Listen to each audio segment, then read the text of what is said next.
Hello, Internet friends. Today I wanted to talk about communication. One of the most challenging aspects of life in the world is that it's full of other people. And sometimes, you have to update those people's states to reflect something going on with your state. So communication has to happen. And communication is actually pretty hard. And I think that because we all do it routinely, we sort of tend to think that we're pretty good at it. And in my experience, that's not the case. So I had the good fortune to do a lot of speech and debate during my college career because somebody bamboozled me, tricked me into joining the debate team under the premise that I could just be a debater. And then they made me do all kinds of informative and extemporaneous and impromptu speaking. All of that, which was cool because I was very terrified of it before that. And, I learned some cool skills and generally got out of my shell a little bit. I'm actually very introverted and shy. My family used to have to fight to even get me to order food in restaurants and whatnot because I was so thoroughly embarrassed by basically everything. But you get some life experience and you can actually learn to modify those sorts of experiences for yourself. A testament to human plasticity. But one of the things that we talked about when I was doing debate and all of that was various communication models, and there have been many over the years. And this one that I learned sort of early on, I believe it's called the Toolman model. I don't know. I didn't actually do the work to go and look it up again, and it's been a decade. But so if this is not the Toolman model, then apologies to Toolman, whoever you are. But it's a model, and it's a useful one for analyzing the challenges of communication. So the idea is that we tend to get wrapped up in our speech act or communicative act and our intent with our communicative act. But there are a lot of other considerations that we need to be mindful of. And so this model involves a sender, a channel, a message, and a receiver. And we have to keep all of those in mind if we want to be effective communicators. So I'm going to put some boxes on here. We have a box for the sender, and we have the receiver. Yay!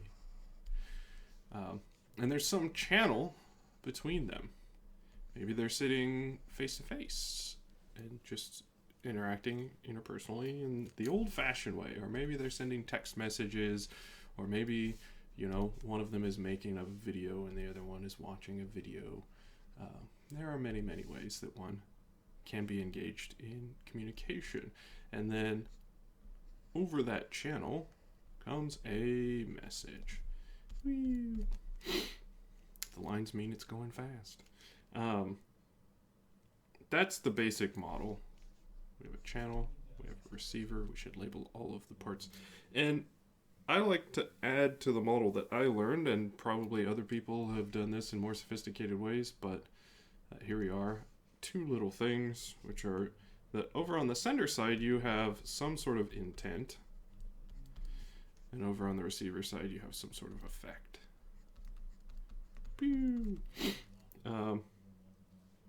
Because of course we desire to produce some alteration of another person's state. That's why we do communication, and at the completion of our communicative act, some alteration of that person's state has been achieved. Is it the one that we desired? Well, that depends upon how effective we are as communicators, right? So there's being mindful of the gap between what we intend and what we affect is a very important part of becoming effective communicators and actually having the effects we want in the world. And generally minimizing opportunities for misery and unfortunate consequences from bad communication. Yeah. I made notes, by the way. This is uncharacteristic, so bear with me. So we just want to look at each of these things sort of in turn. We'll start over here with the sender. Right, if you are the sender, if you are doing the active portion of the communication, your state matters.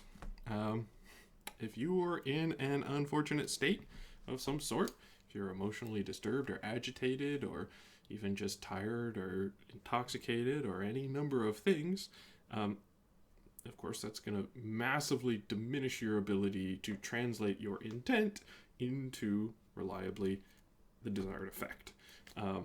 So you have to be mindful of your state. You have to understand, like, is my state one that I want to be communicating from, first and foremost? And sometimes just, stepping away and letting your state return to something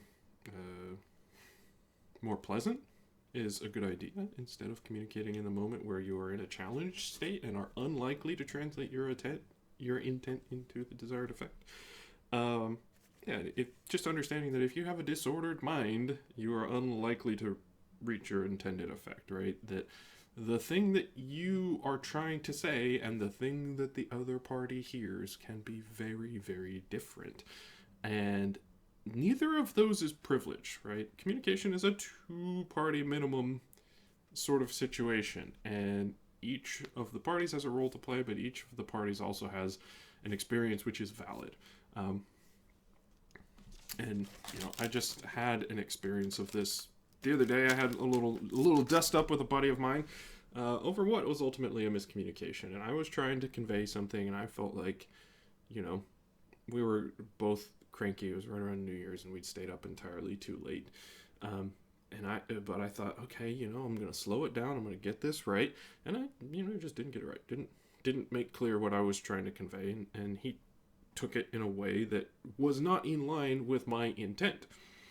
But it definitely was my effect. The way that he took it was my effect. I initiated the communication. I executed it poorly. He had an experience which was unpleasant for him.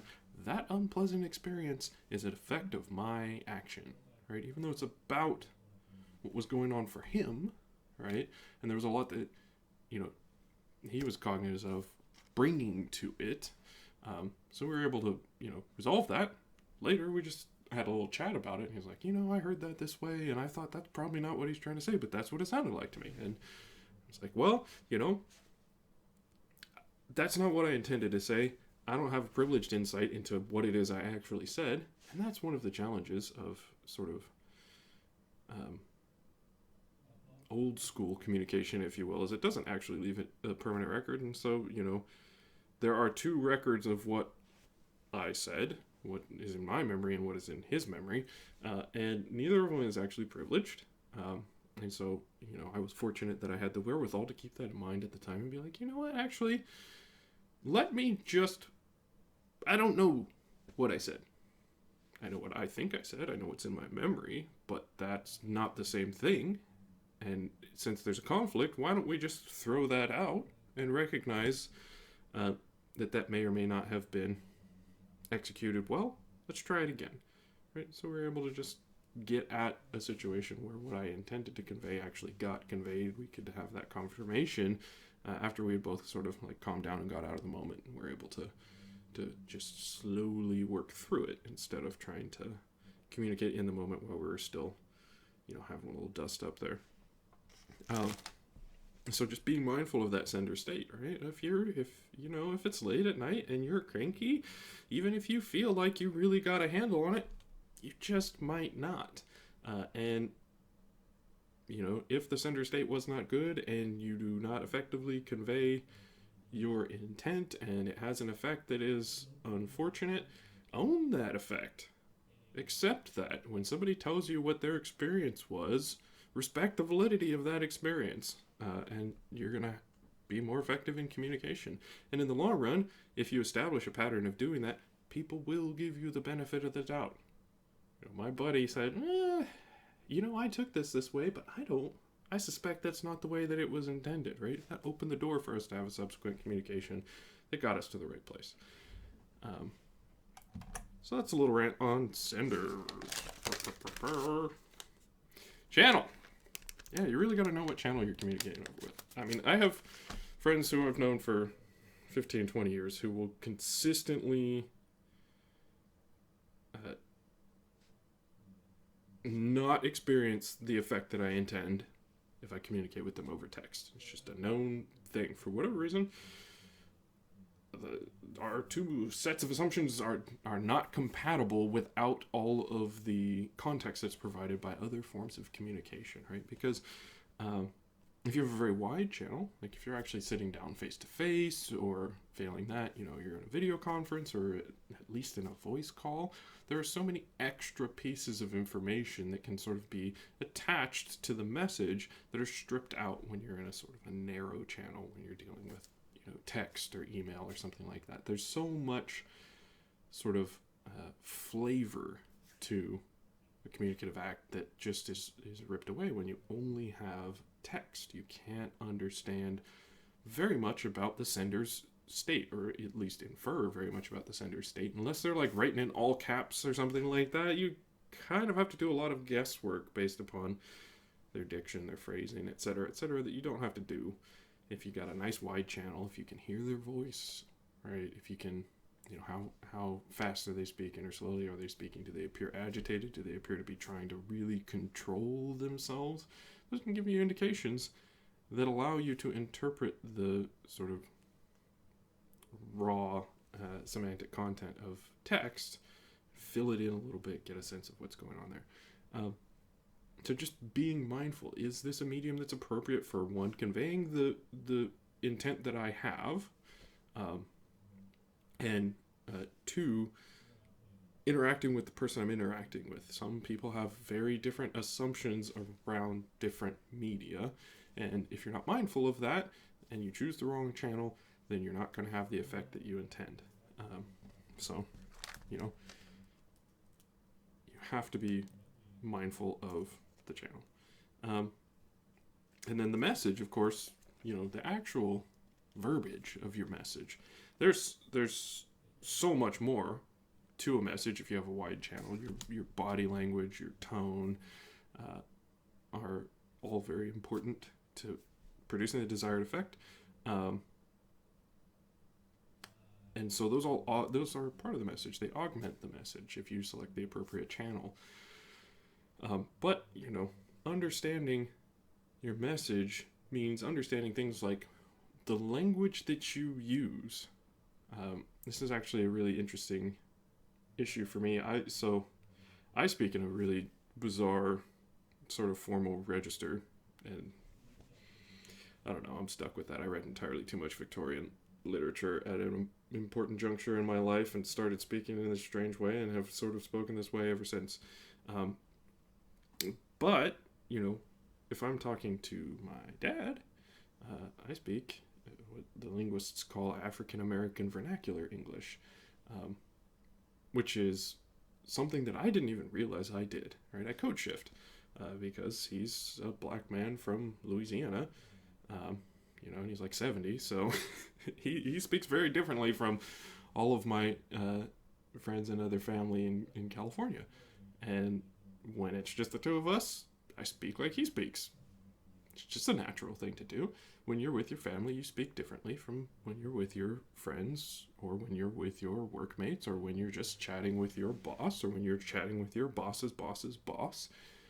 You change registers. Or when you're chatting with a police officer, for example. It's a very important one, especially for complected folks in our society, right? You need to be able to shift up into a more formal register. And when you craft your message, you need to be mindful of all the other components of speech, because that determines what register you should speak in. Are you going to be informal? Are you going to be formal? Are you going to be very formal and polite? It really matters. And as Americans and English speakers, we don't have a tremendous sense about that. Folks from other places would probably, of course you have to choose your register, right? But we don't bake it into the language at all, and Americans are even less formal than other English-speaking groups of people, other than maybe the Australians beat us for informality. But being mindful of that is really important, because you want to produce the desired effect. And if you're having a communication where your receiver expects formality and you approach it informally, that's going to be off-putting to them. That's going to put you at a disadvantage, because they're going to be less inclined to interpret your message charitably. And being a receiver involves a lot of interpretation, so you want to set yourself up for the most favorable interpretation possible. Aristotle would call that ethos building, but that's a different model of communication. Maybe someday I'll do a video on And then, lastly, the receiver, right? The receiver has to do a lot of work to build up from the message that came across the channel a picture of the intended effect from the sender. And it's really important to be mindful of the fact that all channels are narrow compared to the breadth of our life experience. We live an experience that is profoundly rich and parallel. Everything's happening all at once. And there's a lot of it. There are all of these different sensory modes that are coming to us simultaneously. We integrate them into an experience. When we produce a communicative act, we have to compress all of that down and serialize it. We have to say one thing and then the next thing and then the next thing and then the next thing. And that's not really how life happens. Like if you're describing a scene, look around the room that you're in and imagine describing that to somebody. What do you describe first? Which object goes first? Right? There's not a first object in your experience, but if you're describing it to somebody, something has to go first. That's a choice that has to get made. And there are many, many choices of that type that are involved in serializing an inherently parallel experience. And then the receiver has to deserialize. They have to take this sort of artificial constructed stream of information and turn it back into a model of the world, and then use that to update the model of the world that they're carrying around to match whatever the intent was of the sender. And that's not easy. It's a difficult thing to do. And we need to be mindful of the fact that, in even engaging with somebody, we're asking them to do a lot. If we're doing any kind of communication with somebody, we're asking them to do a lot for us. And so if we don't take account the state of the receiver, how willing they are for the communication, what sort of channel they would prefer to be having this communication on, and what the content of the message should be. Should we be in a formal or an informal register, et cetera, et cetera. Or if we live in a diverse society, even what dialect should we be speaking? Right? As I mentioned, when I'm talking to my dad, I speak African American vernacular English. That's what we speak together. If I spoke to my dad the way that I'm speaking right now, he would probably look at me sideways a little bit. That's our relationship. That's our history. So understanding the receiver in that way makes it more likely that they're going to interpret your message in the most charitable fashion, that they're going to spend the time saying, okay, here's my first reaction to this message. Now, is that what so-and-so intended? If my first read on this feels unpleasant, am I going to do the work to try to find a different read on it that maybe would cause me to react in a less negative way? If you do the work to understand the receiver of your message, choose the correct channel, tailor the message appropriately, they're going to be willing to do the work to find the most charitable interpretation of your message and try to find how to have it affect them in a way that matches your intent. And given, the challenges of communication and that you have to make all of these sort of abstract choices to serialize an inherently parallel experience, that work is significant, and you want people to be willing to do it for you. And it is challenging because for most people that we interact with, we're dealing with a very low fidelity model. The picture of them that's in our head captures only a tiny fraction of the complexity of them as a separate being.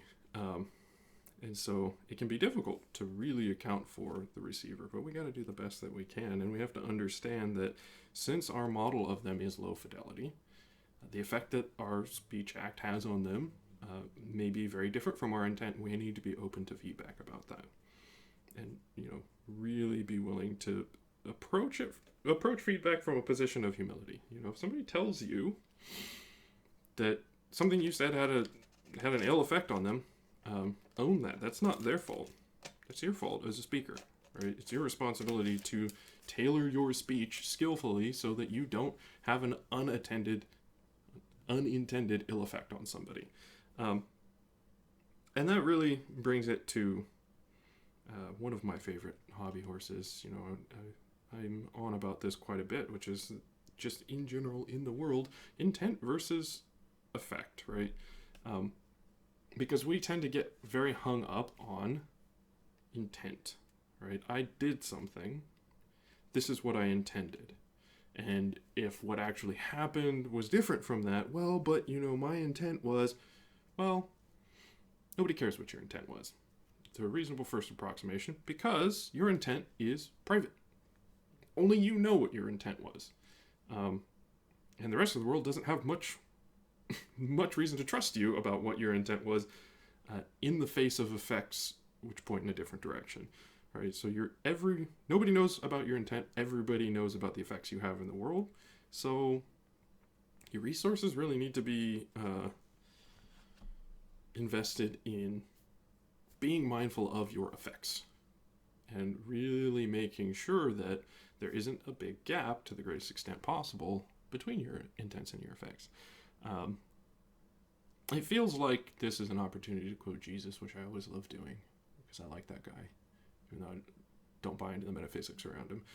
But I feel like there's something like by their fruits you will know them, or something going on there that's out at the edge of my consciousness. And if I was a more prepared person, I would have looked it up. But yeah, you really, need to be prepared for the fact that other people are going to judge you by the effects you have on them, not by what you intended. So you need to be very mindful of the effects, and you need to be open to and receptive to feedback about what the actual effects of your attempt at communication were. And good communication, if you've done all of it right, should produce a lot of feedback. If you have a nice wide channel, you can think about, right, adding an element here of feedback. Expand the model a little bit, right? If you're communicating face-to-face, which isn't very possible at the moment, but, at some point in the future, the plague times will end and we'll be able to get back to sitting around and chatting with each other. You can see somebody's, the way their eyes are moving, the way that they're breathing, the way that their face involuntarily contorts or contracts or whatnot. If they laugh or if they smile, do they make eye contact while you're speaking to them? How does their body language change over the course of a communication? You can get a ton of information about what you are conveying is being received, and you need to be open to and mindful of that, and have an understanding of, at the very least, the baseline of human communication.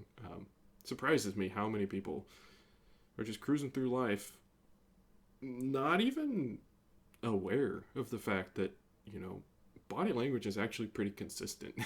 It's actually really easy to tell if somebody doesn't want to be talking to you anymore. And just, completely ignoring all of those signals. If that's not intuitive to you, and it is not intuitive to everybody, read a book. I don't have any recommendations. That's actually one of the few areas where I don't have book recommendations. This is intuitive to me. I'm lucky in that regard. But it's not intuitive to everybody, so that's why we talk about it. Be ready for feedback to come from the receiver about how the communication is going.